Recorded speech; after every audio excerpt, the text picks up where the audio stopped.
Hi, welcome back to the channel. If you're new here, please hit the subscribe button. If you're returning, thank you. I just wanted to give a 5 month update going into 6 months of my ACDF surgery and my recovery. My light is kind of bright here. I'm in my 5th month, almost 6 months, and I'm still wearing the cervical collar, as you can see. And the reason for that is that I had a 4 level surgery from C3 to C7, which basically is an entire reconstruction of the cervical spine. So I posted a video last week with just some clips of my journey from the 3 days post op all the way up until I think just before I was leaving the rehab center or just arriving the rehab center. So from there, I was in a rehab center after the surgery for 2 weeks, and then I came home. So I was home for 2.5 weeks, and then I ended up back in the hospital, but this time for vertigo. So I had vertigo for about 10 and a half days, maybe 11, 12 days. I was in the hospital for 10 and a half days, so they released me, and I still had vertigo, so I was still dealing with it to the point where I couldn't even stand up. So that was a major setback for me. And prior to going into the hospital, after being home for like a week and a half, I got a bone growth stimulator. And that's a little pack right here, and it goes around my neck. And I have to wear it for 4 hours. That's supposed to promote the growth of the bones. So, in my cervical spine. So, I've been wearing that. A little more detail about my surgery. I have 4 levels, C3 through C7, but also I had 2 bones removed because there was calcification in there from arthritis. So all of that was done. It was a very long surgery. It was about 10 and a half hours. I lost an enormous amount of blood. According to the doctor, almost half, if not half, of my blood. So I've had a long recovery of being tired and exhausted. And not only that, it affected my ability to walk normal. So I was using a walker while I was in rehab. And due to whatever, I don't know if it was the insurance or if they just didn't order me one, I ended up just coming home with the cane. So I am still using the cane, but my walking has gotten better. But in between going to the hospital for vertigo and leaving the rehab, I had started having low back pain on my left side, and it was extremely bad. And it got worse as the weeks went on. And then after coming home from the hospital, after having vertigo, the pain became so excruciating to the point where I could barely sit down. So apparently my back muscles had tightened up, and I don't know if that's just from the surgery or lack of walking the way that I would normally walk. But I went on with that up until now. I'm starting to feel better, but there's some days when I still just have back pain, low back pain. But I'm also starting to have like pain in the upper part of my neck, in the middle of my back. So these are some of the things that I've experienced after the surgery. I don't have a lot of nerve pain like I did have, but I still have some nerve pain. I'm still on Lyrica. So I can't say that the surgery relieved all the nerve pain. I don't really know because I'm still on the medications. But I have not been stumbling over my feet, and thank God I haven't had any falls. So, getting back to my progress, so it was from the point of having surgery in the hospital for a week. From there, going to a rehab center for 2 weeks, learning to walk better, try to get my balance back, and then trying to go up and down stairs, and then also just trying to get strength. So I did that, came home, started doing physical therapy at home, never got occupational therapy. But in the midst of this, I want to let you guys know I couldn't take care of myself. I couldn't lift my arms up. I couldn't give myself a shower. They sent me home anyway, even though I felt like I wasn't able to come home. But they sent me home. The insurance only allowed 2 weeks. The doctor had thought he could get an extra week because this type of surgery is considered a spinal cord injury. So he thought he could get an extra week. Well, apparently he could not. So, yeah, after I got home, I did physical therapy. That lasted for all of like 2 weeks, maybe 2.5 weeks. Ended up in the hospital. I came back home. After that, trying to do rehab at home, but I still have the spinning, all the dizziness, and I was just in too much pain.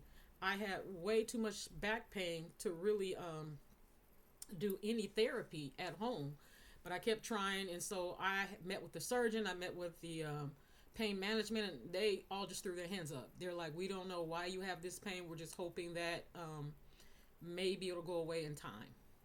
So, and then on top of that, they didn't want to give me any more pain medicine. I went back to my PCP. She would not give me the Norco. She did give me tramadol. I was on Robaxin for muscle relaxer, Tylenol. Nothing helped. Nothing helped. Only maybe like once or twice I took some ibuprofen, and that kind of eased the pain. But I have ulcerative colitis, so I can't use any of the ibuprofen type medications.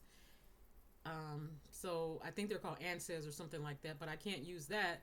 So I was stuck. And so pain management is like, oh, go back to East West Medicine. Maybe you can get some trigger point injections and acupuncture. Well, I did that. So I did that around Thanksgiving. The day before Thanksgiving was my first appointment with East West Medicine. They did give me trigger point injections in my back, and they gave me acupuncture in my hand because I was just in too much pain. I couldn't lay on the table.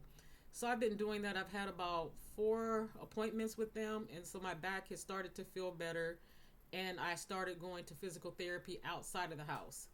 So I went there in excruciating pain. I can't drive still. I've tried, but it's just too hard to turn to see. So, but I had a caregiver all the way up until the week before my job made me go back to work. So in the midst of all of this, trying to recover, exhausted, in excruciating pain, my job told me if I did not return to work by November 18th, I will be terminated.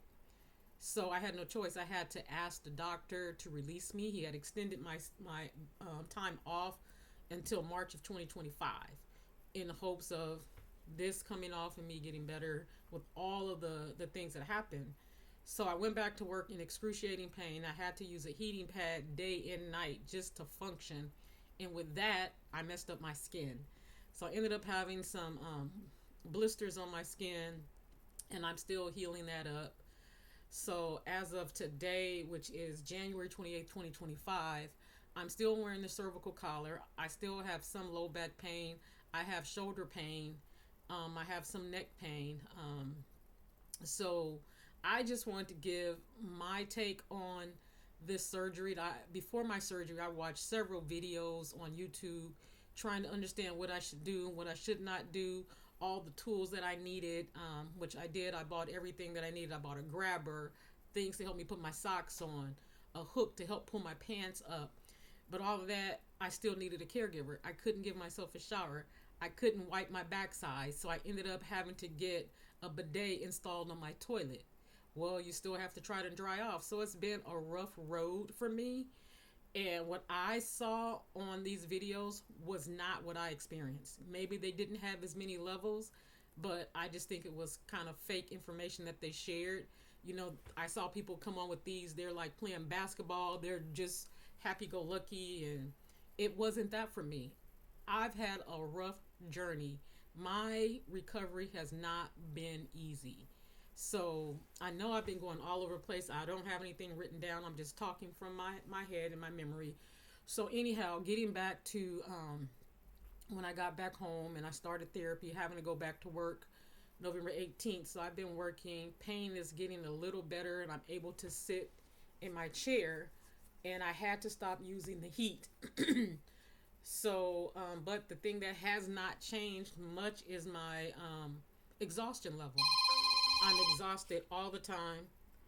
Sorry about that. I'm exhausted all the time. So I'm still trying to figure that out. I was supposed to get labs done again, but they couldn't find my veins. So I'm having to wait again until the beginning of February to try to do them again. So I'm on folic acid. I am on ferrous sulfate and vitamin D. Those are the levels that were very low after the surgery. And so this Friday, January 31st, I keep looking up, sorry, January 31st, I'll be having a CT of my cervical spine to see if there's bone growth, and if there is, it's a possibility that this cervical collar can come off. And then also, I'm finally getting an MRI on my low back, which I've been fighting for months. Sorry about the beeping of my phone. So that's just been my progress. I wanted to just jump on, give an update. I know I've been going fast and kind of rambling, but the bottom line is the surgery wasn't easy for me. So if you are having ACDF surgery, please talk to your doctor. I asked all the questions that I thought I could possibly ask and still didn't get all the answers. Didn't know that it was going to be this rough. Didn't really know that I was going to have my entire cervical spine replaced. Didn't know. So just do your due diligence. Try to get as much information out of your doctor as you possibly can. My doctor is amazing. He's one of the top doctors at the hospital I went to, if not the top doctor. So I appreciate the service. And I mean, he did say he was praying for me. I don't know who he's praying to, but I pray for myself to God the Father in Jesus' name. So I thank God for my healing and my progress. So I couldn't even stand to make food for myself. So I had been eating a lot of junk, gained more weight, which I didn't need to do.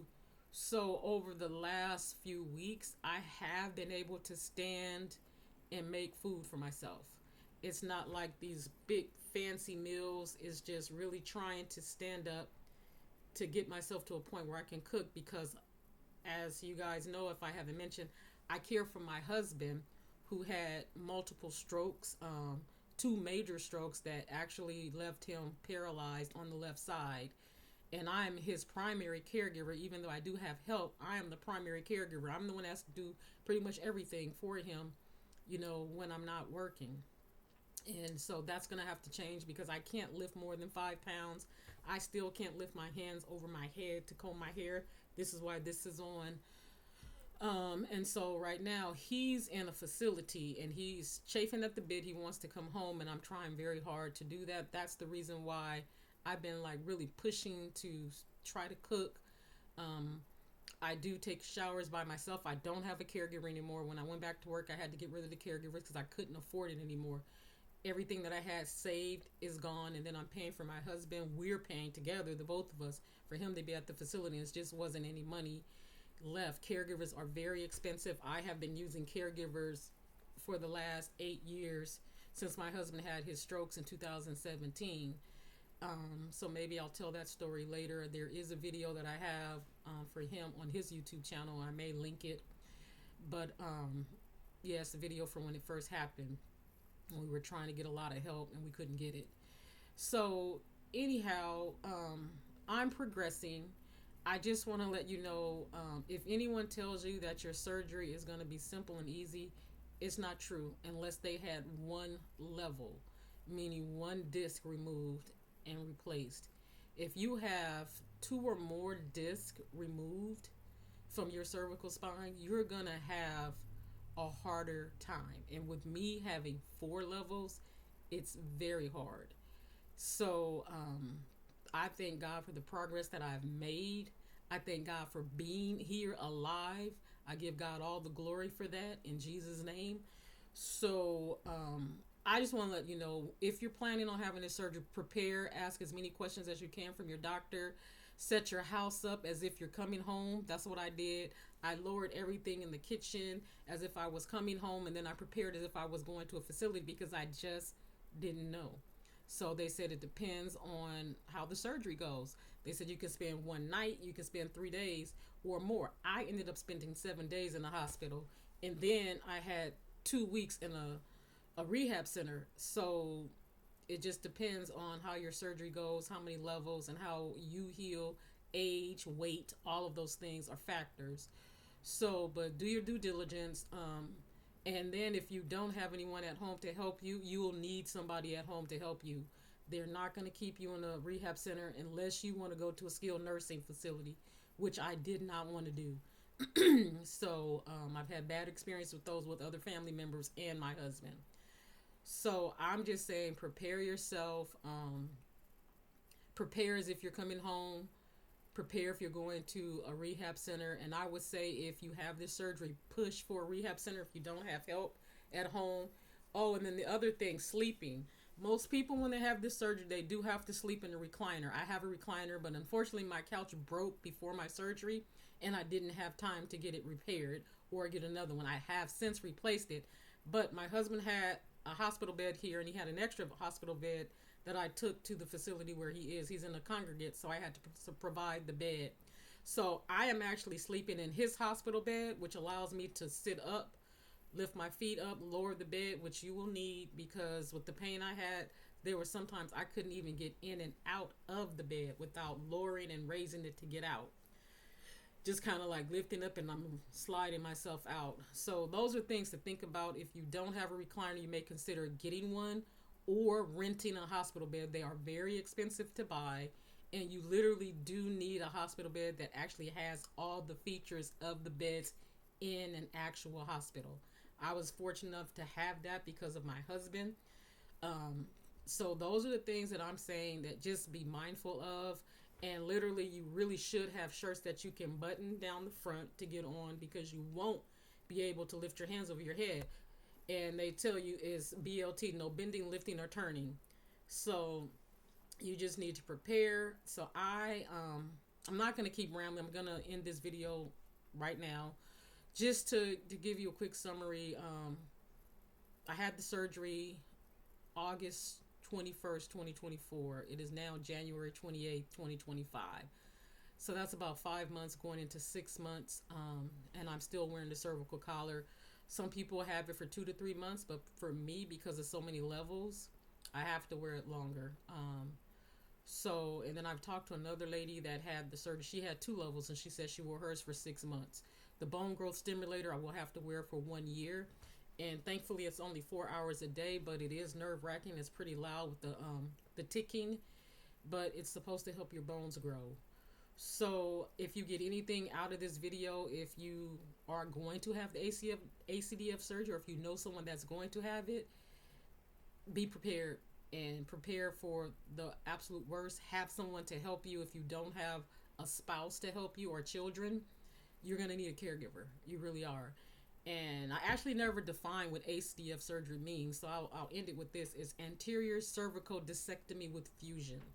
So that's just really when they go in, they're replaced. I have titanium, so all of the disc in my neck are removed and it's replaced with titanium. And then there's also metal, titanium, for the bones. So if you have any questions about my surgery, and if you're having the surgery, reach out to me. I don't mind sharing my experience, because I just really want to give someone a realistic idea about this surgery, because I went in without a realistic idea about this surgery, because every video I found, to me, wasn't true. It wasn't true. So anyhow, I hope you all enjoyed my story, my journey through healing from ACDF surgery. If I am able to get this off on Friday, I'll post another video. Well, it won't be Friday, but I'll have the CT if I get news probably next week and I can get it off. Then I'll let you guys know I'll come on with it off. And then hopefully I can go to the salon and get my hair done and start working on therapy to start reaching my arms up so I can comb my hair. So anyhow, I hope you guys have a wonderful day. If you like this video, and even if you didn't, please give me a thumbs up, like my video, leave me some positive feedback, and subscribe. I don't know how long I'm going to be doing these videos. I'm trying to see how this works out for me. I do work full time, trying to also get my business back up. I kind of let it go, but I am the owner of a boutique.